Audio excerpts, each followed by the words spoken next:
जय माता दी दोस्तों, मैं आपकी प्रणीता। आप सब लोग कैसे हैं? होप करती हूँ कि आप भी सब अच्छे, खुशहाल और सुखी होंगे। आगे मैं आपसे माता रानी की बातें शेयर करती हूँ, पर आज मैं आपसे विघ्न विनाशक श्री गणेश भगवान जी की कुछ बातें शेयर करूँगी। उनके 12 चमत्कारी जो नाम है वो मैं सब आपसे शेयर करूँगी। कहते हैं कि घर में कोई भी फंक्शन है या कोई धार्मिक काम है या शादी का घर में फंक्शन हो रहा है, कुछ भी हम शुरू करते हैं तो पहले श्री गणेश भगवान जी को प्रार्थना करते हैं और उनसे प्रार्थना करते हैं कि हमारे सब विघ्नों का, संकटों का नाश करें। जो भी हम काम कर रहे हैं वो निर्विघ्न सफल हो। तो जे मैं आपको गणेश जी के 12 नाम बता रही हूँ, जिसको डेली करने से घर में सब विघ्नों का नाश होता है, संकटों का नाश होता है, रोग शोक व्यय दूर होते हैं, विपत्तियों का नाश होता है और आर्थिक तंगी दूर होती है।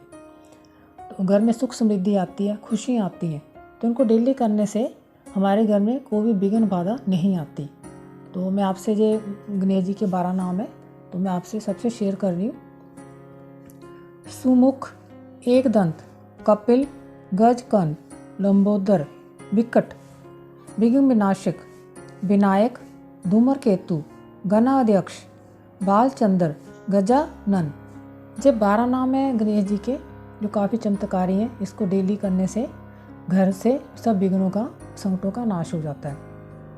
तो मैं ये कहना चाह रही हूँ कि जैसे ये तो उनके नाम है, लेकिन मैं कुछ और बातें भी जैसे पर्सनली कहना चाह रही हूँ कि कई लोग मुझे ऐसे बोलते हैं कि हमारी तो अभी एज नहीं है, जब हम अभी छोटे हैं, हमारी पूजा का अभी टाइम नहीं आया।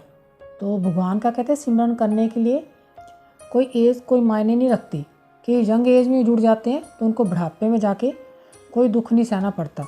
तो कई जैसे बूढ़े भी हो जाते हैं लेकिन फिर भी भगवान से नहीं जुड़ पाते, क्योंकि जो हमारी अंदर का जो कहते हैं आत्मा, वो बोलती है हमें कि, और भगवान भी चाहते हैं कि हम उनके साथ जुड़ें।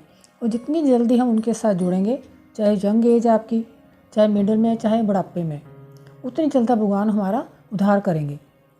क्योंकि हम कहते हैं ना कि पता नहीं हमने ज़िंदगी में सारे कैसे कर्म करे हैं, अच्छे करे हैं या बुरे करे हैं, या कई बार हम इस ज़िंदगी में जैसे बहुत दुख पा रहे हैं तो फिर कहते हैं कि पिछले जन्म के कर्म है। तो भगवान हमें जन्म भी इसीलिए देते हैं कि हम अपने जन्म, जो पिछले जन्म के कर्म हमने बुरे किए हैं, उनको सुधारें। तो इस जन्म में हम अच्छे कर्म करें, भगवान के साथ जुड़ें, उनका सिमरन करें, पूजा पाठ करें। पूजा पाठ बैठ करने के लिए कोई टाइम नहीं होता कि आपने सुबह का नहीं, दोपहर को, किसी टाइम भी कर सकते हो। जैसे कहते हैं कि हनुमान चालीसा है तो उसको कई लोग कहते हैं कि बैठ के, वो तो कहते हैं सोते, लेटते, बैठते, उठते, खाते पीते आप किसी टाइम भी उनका सिमरन कर सकते हो। हनुमान चालीसा तो एक ऐसी चीज़ है जो हमारा एक रक्षा कवच है, उसको हम किसी भी टाइम कर सकते हैं, फिर भगवान हमारे आसपास ही होते हैं, कोई भी संकट, विघ्न बाधा नहीं आती। ऐसी किसी भी हम देवता की पूजा करते हैं, कि कहते हैं कि हम जैसे माता रानी को नहीं मानते, कि विष्णु भगवान को नहीं मानते, कि शिव जी को नहीं मानते, लेकिन भगवान तो एक ही हैं। आप किसी को भी मानो, लेकिन जो आपके इष्ट देव हैं, जिसके भी आप पूजा करते हो डेली, उस इष्ट देव को, जिस अगर आप विष्णु भगवान की पूजा करते हैं तो उसी देव में अपने भगवान को देखो।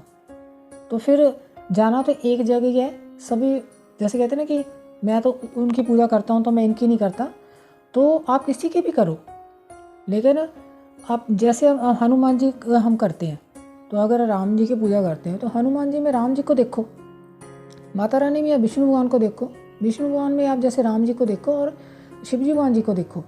भगवान एक ही है, लेकिन अलग अलग जैसे बने हुए हैं कि कोई किसी की पूजा करता है, किसी की पूजा करता है। तो अपने इष्ट देव को उसी में देखो तो वो भी फलीभूत होती है। तो ऐसा कुछ नहीं है कि कई लोग वहम करने लग जाते हैं कि नहीं हम तो इनको मानते हैं।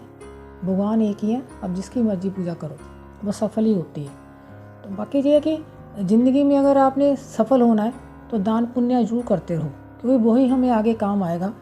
हम बच्चों के पालन पोषण करते हैं, उन पे जैसे अपने आप पे भी खर्च करते हैं, लेकिन अगर कोई गरीब जैसे भिखारी आ जाता है तो उसको देने के लिए 5 बार सोचते हैं कि इसको 10 रुपये दें या 20 रुपये। वैसे आजकल 10-20 में कुछ भी नहीं आता, एक टाइम का भोजन भी नहीं आता। तो हम अपने खाने में कम कर सकते हैं, वो सामने वाले को दो जिसको सबसे ज़्यादा ज़रूरत है, वो ही हमारा दान है। तो हम बच्चों के जैसे कहते हैं ना कि बच्चे खड़े खड़े जैसे 50-100 रुपये खर्च कर दें, वो हमें मंजूर होता है। लेकिन अगर कोई सामने वाले किसी को गरीब को देना पड़े, या किसी भिखारी को, या कोई बहुत ज़्यादा कोढ़ी हो, दुखी हो, उसको देना पड़े, तो हम 100 बार सोचते हैं कि हम 50 दें या 10-20 रुपये दें, लेकिन अगर दान करना है तो सच्ची श्रद्धा से और सच्चे विश्वास से करो, वही फिर फलीभूत होता है, वही भगवान, क्योंकि भगवान तो ऊपर देख ही रहे हैं। हम तो चाहे जितना मर्जी अपनी तरफ से सोचें कि हमें कोई नहीं देख रहा, पर भगवान देख रहे होते हैं, वो हमारे आसपास ही होते हैं। और जैसे अनजाने में तो बहुत सी गलतियाँ लोग करते हैं, लेकिन अगर हम सच्चे मन से, ऐसे नहीं कि हम पहले जैसे हमारा ठीक नहीं था, हम पूजा पाठ नहीं करते थे, गलत संगत में पड़े थे, तो अगर बाद में अच्छी संगत में पड़ जाएं तो हमें कोई अधिकार नहीं है कि हम अच्छी पूजा करें या लोग हम अच्छी नज़र से देखें। तो ऐसा कुछ नहीं है। अगर आपकी संगत पहले गलत है और आप भगवान की तरफ लगे हो तो भगवान भी सुनते हैं और आगे बढ़ने की हमें शक्ति देते हैं कि आप अच्छे काम करें। तो मेरा कहने का मतलब ये है कि दान पुण्य करो, अच्छे कर्म करो, किसी का मन ना दुखाओ, किसी को दुखी मत करो, चाहे आपके माँ बाप हैं, चाहे आपके बहन भाई हैं, कोई भी है। माँ बाप की पूजा से बढ़कर कोई चीज़ नहीं है दुनिया में। तो मैं तो सबसे यही प्रार्थना करती हूँ कि आप भी गणेश जी को, माता रानी को, किसी को भी ध्याओ, लेकिन पूजा डेली करो। किसी के टाइम भी आप सिमरन कर सकते हो, रात को सोते टाइम भी कर सकते हो। फिर भगवान देखो आपकी कैसे सुनते हैं, सब कष्ट दुख दरिद्र दूर हो जाते हैं। तो मैं तो आप सबसे यही प्रार्थना करती हूँ कि आप भी डेली पूजा करें और अपने जीवन को सफल बनाएं। तो मैं तो भगवान से, गणेश भगवान से, माता रानी से, सभी देवताओं से यही प्रार्थना करती हूँ कि आप सब पर भी अपना दया दृष्टि वाला और कृपा दृष्टि हमेशा बनाए रखे। भगवान आप सबको सफल करे। तब तक के लिए जय माता दी।